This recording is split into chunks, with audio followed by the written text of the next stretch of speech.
नमस्कार दोस्तों, योग के इस विशेष कार्यक्रम में आपका स्वागत है। दोस्तों, जैसा कि आपको मालूम है, योग एक वैश्विक रूप ले चुका है और योग जो है भारत ही नहीं पूरे विश्व की कहानी बन चुकी है। आबाल वृद्ध योग को अपना रहे हैं और योग से अपना जीवन सर्वांग सुंदर कर रहे हैं। योग कहते ही जीवन में एक प्रसन्नता है, एक आनंद है और एक जीवन जीने की कला है। योग भारतीय संस्कृति का प्राण है। योग की जो संस्कृति है अति संभ्रांत है। योग विद्या जो है वह सिर्फ आसन प्राणायाम तक सीमित नहीं है, इसे बहुत कुछ आगे जाना जा सकता है। इसके लिए कई संत साहित्य है।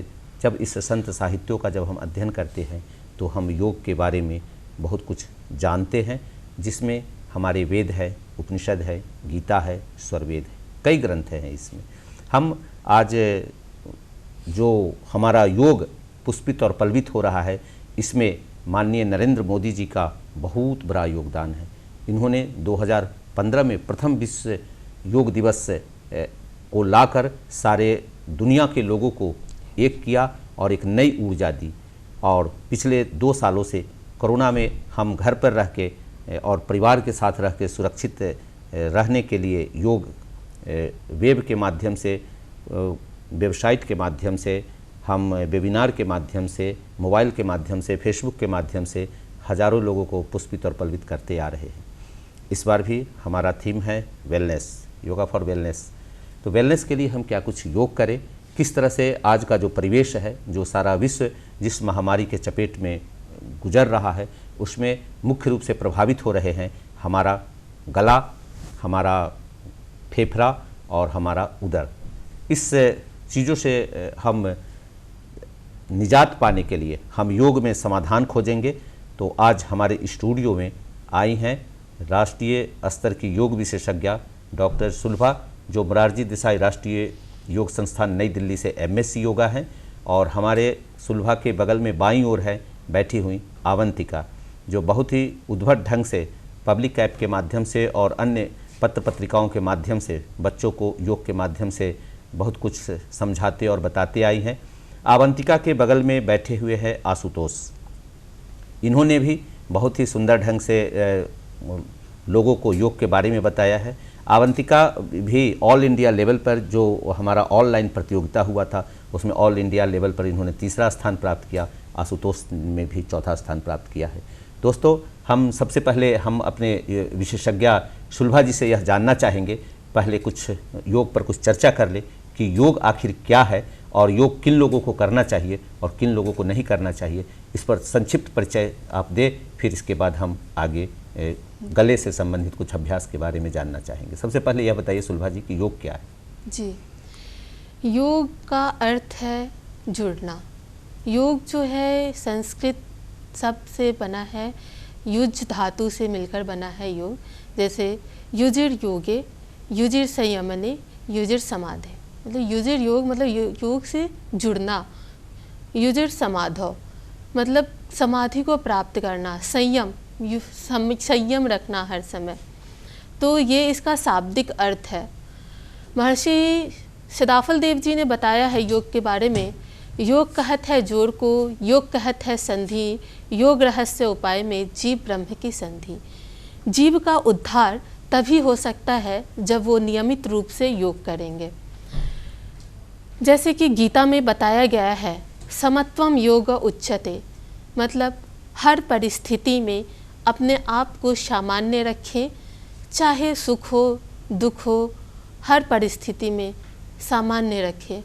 किसी भी तरह का घाटा हो या फिर लाभ हो, उस स्थिति में भी अपने आप को सामान्य रखना ही योग है। किसी भी परेशानी को आ जाने से विचलित ना हो जाना। और अपने दूसरा भी परिभाषा बताया गया है गीता में, योगः कर्मसु कौशलम। जो भी आप कार्य को कर रहे हैं उसको सही ढंग से करें। जैसे कि कर्म में कुशलता को प्राप्त करना ही योग है। अब आते हैं, जैसे सवाल पूछा गया कि योग किनको करना चाहिए और किनको नहीं करना चाहिए। किन्हें करना चाहिए, किन्हें नहीं करना चाहिए। जी। योग तो वैसे हर किसी को करना चाहिए, लेकिन जो रोगग्रस्त हो गए हैं उनको योगाचार्य के निर्देश में रहकर ही योगाभ्यास को करना चाहिए, क्योंकि बहुत सारी सावधानियां हमें बरतनी होती है।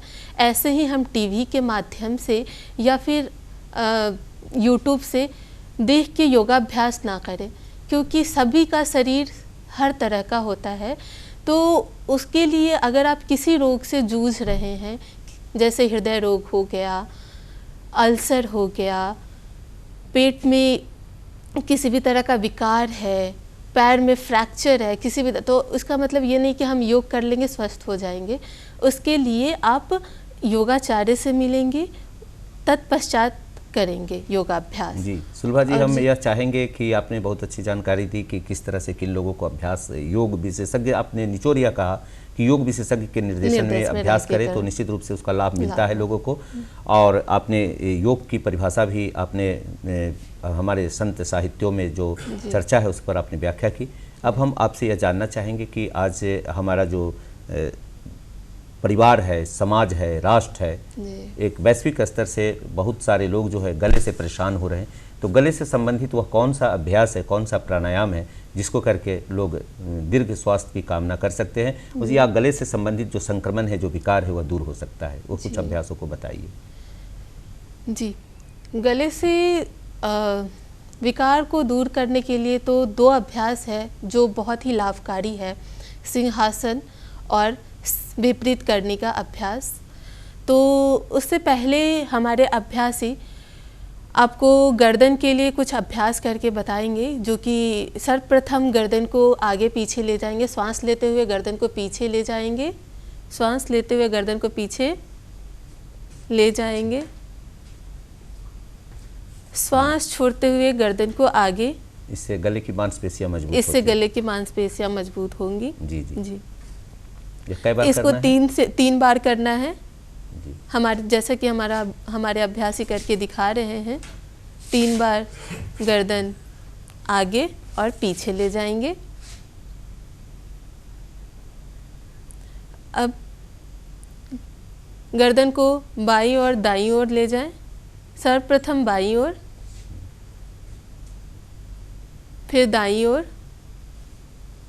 इस अभ्यास को भी क्रमशः 3 बार करेंगे। बाईं ओर, दाईं ओर,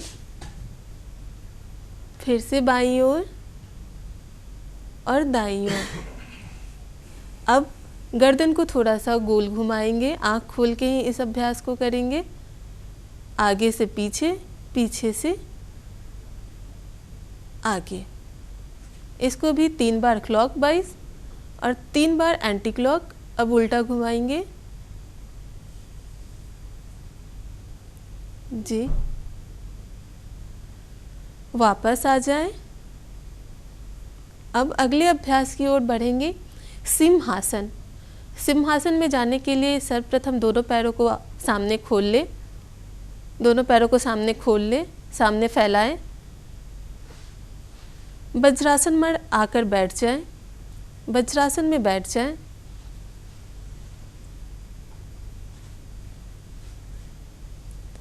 अब दोनों पैरों को सामने से खोल दें। दोनों हाथों को उल्टा करके सामने रखें। गर्दन को पीछे ले जाएंगे, जीभ को पूरा निकालेंगे, दृष्टि आकाश की ओर और सिंह की तरह आवाज़ निकालना है।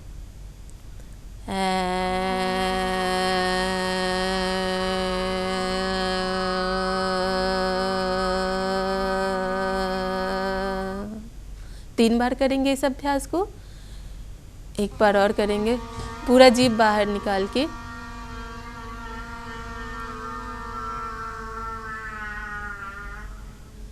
एक बार और जीभ को निकालें।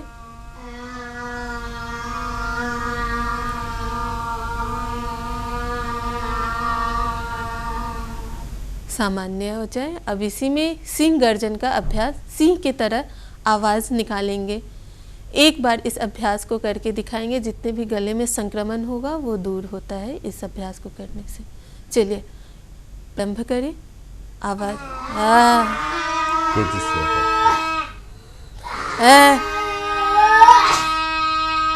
सामान्य। वापस आ जाए। जी। अब गले को सहला ले,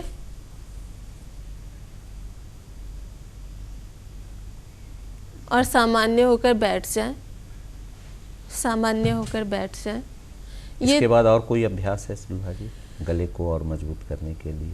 वैसे तो कोई आसन? सेतु बंधासन कर सकते हैं, विपरीत करनी अभ्यास कर सकते हैं। जी जी। तो सर्वप्रथम हमारे अभ्यासी विपरीत करनी अभ्यास करेंगे। तो पीठ के बल लेट जाएं, पीठ के बल लेट जाएं, दोनों एक तरफ फेस कर ले दोनों। अब कमर के नीचे हाथ लगाएंगे, पैर को दोनों ऊपर उठा दें, पैर उठाए, सीधा रखें, पैर सीधा रखें, गर्दन जमीन से लगी हुई, ठुड्डी सीने से लगा ले। ये अभ्यास है जो इसमें गले पे प्रभाव पड़ता है, बहुत सुंदर और बहुत ही जी। अब धीरे से वापस आ जाएं। आपने बहुत सुंदर अभ्यास बताया। सावासन में लेटे रहे। इस अभ्यास को करने से जब ठुड्डी गर्दन से लग जाता है, और ये बहुत ही अच्छा अभ्यास है गले के संक्रमण को। जी, आपने गले के अभ्यास के लिए बहुत ही सुंदर विपरीत करनी मुद्रा का अभ्यास बताया आपने, और गले का भी और अभ्यास आपने बताया, बहुत सुंदर। अब हमें यह बताइए कि फेफड़ों के विकास के लिए, फेफड़ों में कई तरह के संक्रमण या अव्यवस्थाएं होती, उसके लिए क्या आप अभ्यास करवाना चाहेंगे, क्या बताना चाहेंगे? उसके लिए हमारे अभ्यासी सर्वप्रथम सेतु बंधासन करके बताएंगे। पैरों को मोड़ लेंगे और अपनी एड़ी को पकड़ेंगे और कमर को उठाएंगे। इससे गला, फेफड़ा, कमर और पेट चारों के लिए ये अभ्यास है। रीढ़ को भी लचीला बनाता है, पेट में अगर कब्ज है उसको भी दूर करता है, गर्दन में किसी भी तरह का समस्या है उसको भी दूर करता है, मुख्य रूप से और फेफड़े के लिए भी ये अच्छा है। अब धीरे से वापस आ जाएं, श्वास छोड़ते हुए। इसके बाद और कोई अभ्यास है? जी, अगले अभ्यास के लिए आ जाए भुजंग आसन। पेट के बल लेट जाएं, मुख इधर कर लीजिए कैमरा की ओर।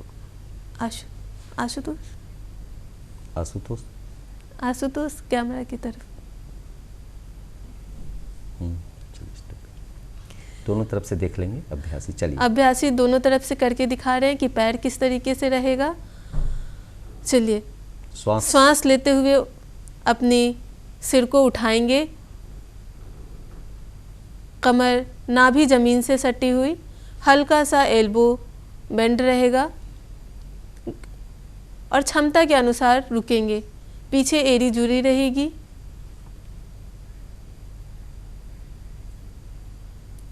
अब धीरे धीरे श्वास को छोड़ते हुए वापस आ जाए।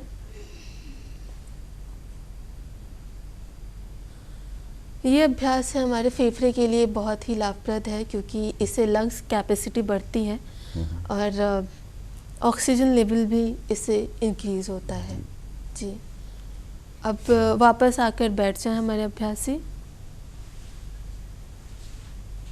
अगला अभ्यास करके बताएंगे। वज्रासन में बैठ जाएं।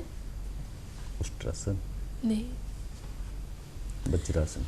पैरों को खोल ले, पैरों को खोल ले आगे से। अब गर्दन को पीछे, दोनों हाथों को ले जाएं, सामने ऊपर दोनों हाथों को उठाएं, दोनों हाथों को ऊपर उठाएं, ऊपर पूरा। अब गर्दन पे हाथ को लाके रखें। एक बाईं हाथ को दाएं कंधे पर और दाईं हाथ को बाएं कंधे पर। अब नाक से श्वास को लेंगे और मुंह से श्वासों को छोड़ेंगे। इस अभ्यास को करने से बहुत ही जी, नाक से श्वास को लेंगे, मुंह से छोड़ेंगे। इस अभ्यास को करने से फेफड़े की शक्ति बढ़ती है, और अगर ऑक्सीजन लेवल शरीर में कम गया हो तो भी सामान्य किया जा सकता है। जी, और रक्त संचार भी बढ़ता है। इस आसन का क्या नाम है? इस आसन का नाम है उत्तान मंडूकासन। नाक से श्वास को लेंगे और मुंह से छोड़ेंगे। इस अभ्यास को 10 से एक बार में 10 बार करना है, और इस राउंड को 3 बार इस राउंड को दोहराएंगे। अगर नियमित रूप से इसका अभ्यास करते हैं तो फेफड़ा अवश्य ही मजबूत होगा। जी, अब आपने फेफड़ा के लिए बताया बहुत सुंदर ढंग से, तो वापस आ जाए। हम यह चाहेंगे कि अब उदर क्या व्यवस्था है। उदर में बहुत तरह की समस्या, कहा जाता है कि कई तरह के जो रोग है वह उदर से उत्पन्न होते हैं, और जो ये संक्रमण काल है, जो संक्रमण जब नीचे जाता है तो उदर को भी, आंत को भी प्रभावित करता है। तो कुछ ऐसे अभ्यास है जो हमारे उदर प्रदेश को शक्ति दे, ऊर्जा दे, इसके लिए कुछ अभ्यास है तो बताया जाए। जी, पेट की समस्याओं को दूर करने के लिए जैसे कि मंडूकासन है, पवन मुक्तासन है, जी जी, उद्यान अग्निसार है, ये 3 अभ्यास को हमारे अभ्यासी करके दिखाएंगे। तो सर्वप्रथम हमारे अभ्यासी पवन मुक्तासन करके बताएंगे। तो लेट जाए, पीठ के बल लेट जाए, पैरों को मोड़ लेंगे, पैरों को मोड़े। अब दोनों हाथों से पैर को पकड़कर नाक सटाएंगे। इस अभ्यास जैसा कि नाम ही है पवन मुक्तासन, अगर किसी भी तरह का गैस्ट्रिक का समस्या हो वो दूर होता है, पेट में चर्बी है उसको खत्म करता है, और अगर किसी भी प्रकार की मांसपेशियां भी मजबूत होती है। जी, और कब्ज की समस्याओं को भी कितना देर रुकना है? इसमें 30 सेकंड तक रुकेंगे, और इस अभ्यास को अपने क्षमता के अनुसार ही इस अभ्यास को करना है। अब धीरे धीरे अभ्यासी वापस आ जाएंगे। एक बार फिर से करके बता देंगे। पैरों को मोड़े और नाक को सटाएंगे। जी, धीरे धीरे वापस आ जाए। ऐसा है कि यह अभ्यास किसे नहीं करना चाहिए, इसमें भी कुछ रिस्ट्रिक्शन होगा? जी, जिनको अगर हार्निया है वो इस अभ्यास को नहीं करेंगे।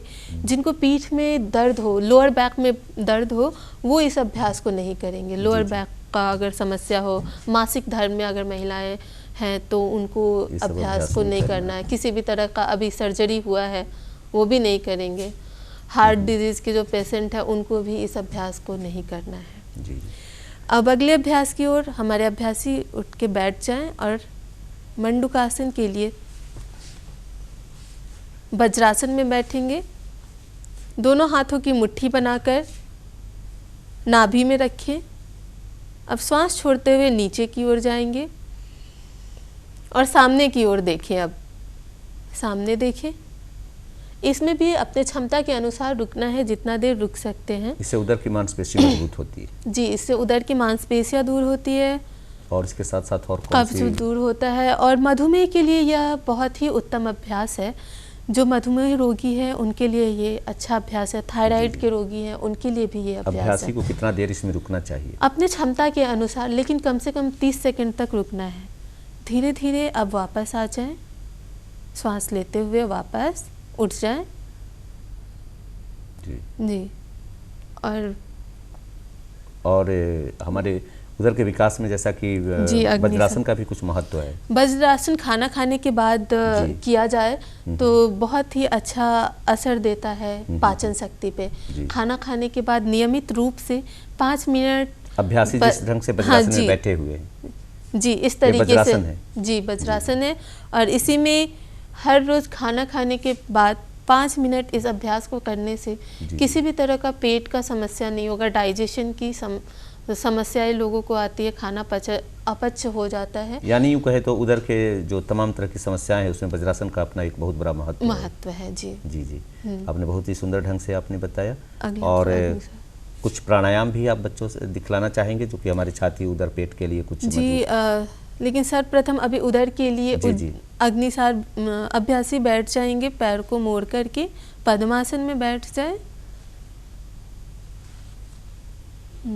दोनों हाथों को घुटने पे रख देंगे। श्वास को बाहर छोड़ दें। श्वास को बाहर छोड़ें और पेट को अंदर की ओर खींचेंगे और फिर पेट को अंदर बाहर करना है। इस क्रिया का नाम अग्निसार है। अगर पेट का चर्बी बहुत ज़्यादा बढ़ गया है तो इस अभ्यास को नियमित रूप से करने से वो अंदर की ओर जाता है। और इस अभ्यास को करने से अगर किसी को भूख नहीं लगती है तो भूख भी लगता है। इस अभ्यास को अच्छा ही बताइए योग विशेषज्ञ जी, किसे नहीं करना है? जी, इस अभ्यास को तो वैसे सर्वप्रथम छोड़ दे अभ्यासी।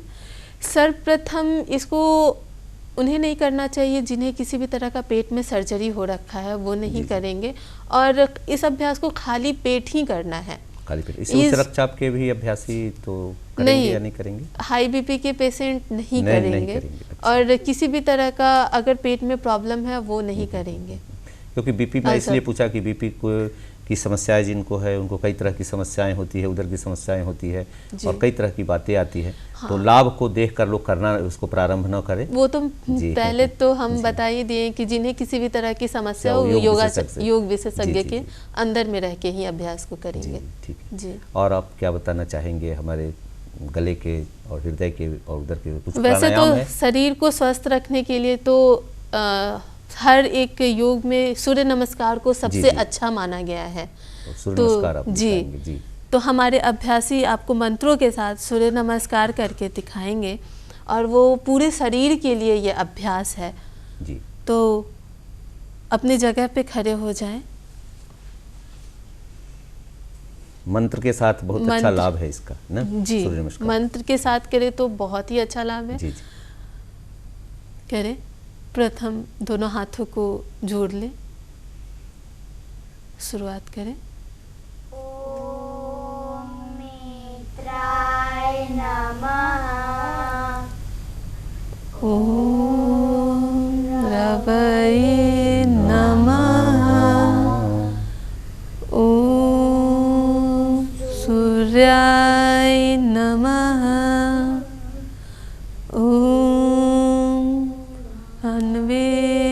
नमः। ओम खगाय नमः।